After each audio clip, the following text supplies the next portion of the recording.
y creo que tardó un tiempo en aclimatarse y dominar la situación. Every American president has offered support to the people of South Vietnam.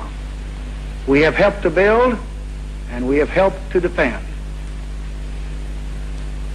Thus, over many years, we have made a national pledge to help South Vietnam defend its independence. And I intend to keep that promise. No quería presidir la derrota de las Fuerzas Armadas de los Estados Unidos. Algo así no había ocurrido jamás en nuestra historia, y pienso que Johnson se sentía orgulloso y decidido a que no ocurriese. Creía con firmeza en la teoría del dominó, igual que todos nosotros. Por cierto, creo que nos equivocamos. Pero entonces todos creíamos en aquella teoría, tanto el presidente como los miembros del Estado Mayor de la Defensa, el secretario de Estado y el resto. Aquello nos enfrentaba a un dilema. Si nos retiramos o no desplegamos más tropas, perderemos el sureste asiático, como predecía la teoría del dominó. Pero si enviamos más tropas, no solo perderemos igual, sino que mataremos a muchos estadounidenses. En septiembre del 64, y tras un incidente más o menos fabricado en el Golfo de Tonkin, Johnson y McNamara obtuvieron carta blanca del Congreso de los Estados Unidos en Vietnam en medio de un ambiente de indiferencia general. De una fuerza expedicionaria de 20.000 hombres se pasó a 500.000 en 1967. En 3 años, 3.000 millones de toneladas de bombas cayeron sobre Vietnam del Norte, casi el doble de las lanzadas durante toda la Segunda Guerra Mundial. Robert McFarlane, futuro director del Consejo de Seguridad Nacional, estuvo al mando de una de las primeras unidades en Vietnam en 1964. Yo estuve al mando de la primera unidad de los Estados Unidos que entró en Vietnam. 10 años después, yo estaba en el ala oeste cuando tuvimos que evacuar al último estadounidense.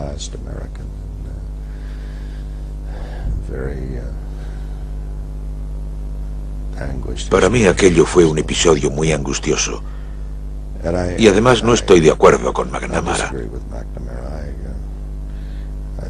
Creo que en su libro comete una grosera tergiversación de la realidad. Mintió una y otra vez sobre el comienzo de la guerra. Y creo que debería asumir su responsabilidad. Tuvo una actuación escandalosa. No quiero criticar a McNamara porque estuve bajo sus órdenes. Fui su viceasesor especial durante casi 2 años. Tenía muchas virtudes, y una de ellas no era precisamente la microgestión de los conflictos militares. No tenía ni idea. Lo mismo les ocurrió a los profesores de Harvard, que se incorporaron como supuestos expertos en aquellos años. Fue un periodo desastroso para el país porque cometimos muchos y graves errores de juicio. Debería haberle dicho al presidente: mire, no conozco la naturaleza de este conflicto, así que no puedo aconsejarle sobre él. Pero no lo hizo. Mintió y dijo que sería fácil. Una locura. La Casa Blanca recibía informes diarios sobre lo que ocurría en Vietnam, algunos favorables y otros desfavorables, pero si los comparas todos, creo que los informes de la CIA fueron bastante certeros a medida que la situación fue cambiando. Decía que los bombardeos no eran eficaces, pero que tal vez lo serían en el futuro. No sabíamos qué hacer, no teníamos ni idea de qué hacer, y peor aún, McNamara interfería, evitando que el presidente conociera los consejos de gente que sabía bastante sobre guerras revolucionarias. Por supuesto que mintió sobre los hechos. En agosto de 1964 mintió sobre el incidente del Golfo de Tonkin. Y también mintió sobre las pérdidas en los primeros días de la guerra. Se presentó ante el Congreso y testificó bajo juramento con su mano sobre la Biblia. Y mintió sobre nuestras pérdidas. Es profundamente culpable. Y ahora le da por decir que fue prácticamente inocente y que no fue más que un juicio erróneo. Fue mucho peor que eso. Fue algo criminal, criminal. 58.000 vidas humanas estadounidenses y millones de vidas vietnamitas. Demencial.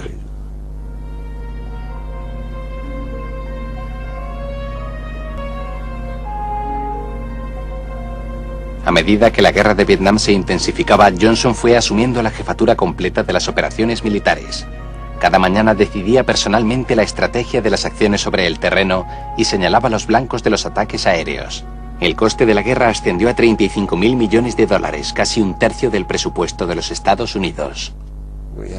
Teníamos 500.000 de hombres, pero a pesar de ello no podíamos cumplir el objetivo militar. Seguíamos una política puramente militar porque fracasamos en nuestro intento de entablar negociaciones. Ahora, pasado el tiempo, creo que la forma en que propusimos las negociaciones fue bastante amateur y al final no llevó a nada. Cuando visité la zona desmilitarizada entre Vietnam del Norte y Vietnam del Sur, a McNamara se le ocurrió usar armas químicas, gas mostaza, para eliminar la jungla, destruirla, exfoliarla desde el Golfo de Tonkin hasta Laos. Pensó que sería algo fácil de hacer y que de ese modo podríamos ver a los norvietnamitas trasladarse. Una locura.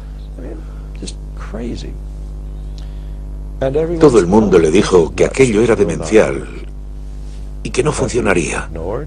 Pero él ignoró los consejos de oficiales muy experimentados y siguió mintiendo y diciendo que obtendríamos una victoria fácil y que estaríamos en casa por Navidad, que con 50.000 soldados más la cosa acabaría. Fue indignante.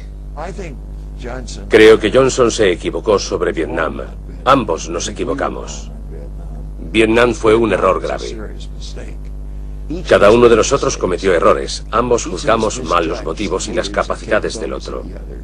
Deberíamos extraer lecciones de lo que fue un fracaso sin paliativos.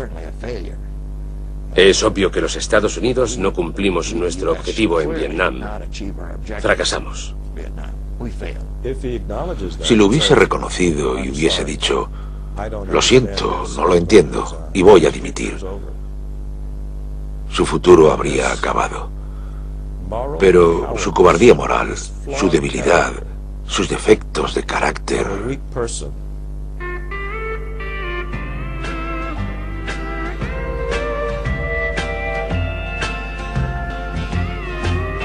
Kiss me goodbye and write me while I'm gone.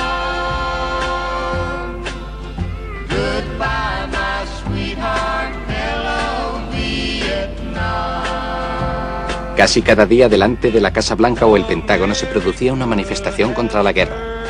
Uno de los líderes del movimiento pacifista era el hijo de Robert McNamara. Johnson y yo nos teníamos mucho afecto, nos queríamos y nos respetábamos mucho. Pero en el asunto de Vietnam estábamos totalmente enfrentados. Yo no pude convencerle de que llevaba razón y él tampoco me convenció a mí de que él la llevaba. En febrero del 68, Robert McNamara abandonó la Casa Blanca. No sé si dimití, no estoy seguro. 30 años después de dejar el Departamento de Defensa, todavía no sé si dimití o me echaron.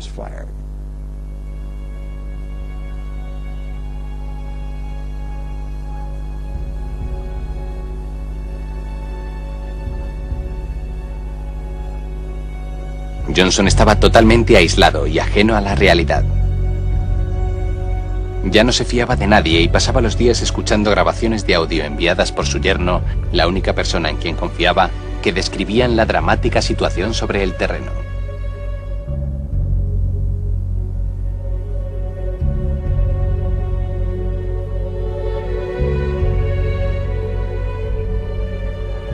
Se aproximaban las elecciones y Robert Kennedy, que se creía mejor candidato contra Nixon, decidió hacer campaña para ser el candidato de su partido frente a Johnson.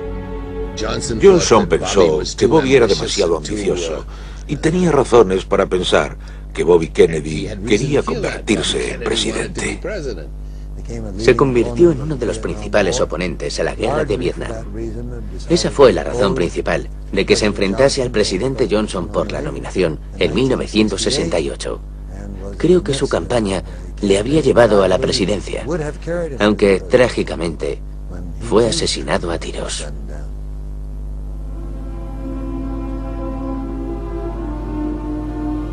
La misma noche de su triunfo en las primarias de California y 5 años después que su hermano John, Robert Kennedy fue asesinado a balazos.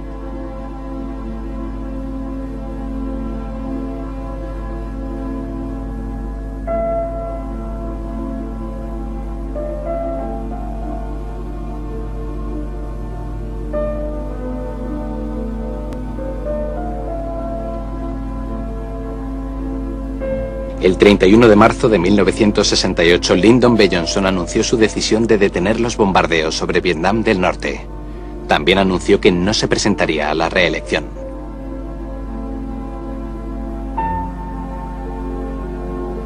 Su mutis de la escena política, así como la muerte de Bobby Kennedy, abrieron las puertas de la Casa Blanca a Richard Nixon, el eterno perdedor. Johnson se retiró a su rancho de Texas, donde murió 5 años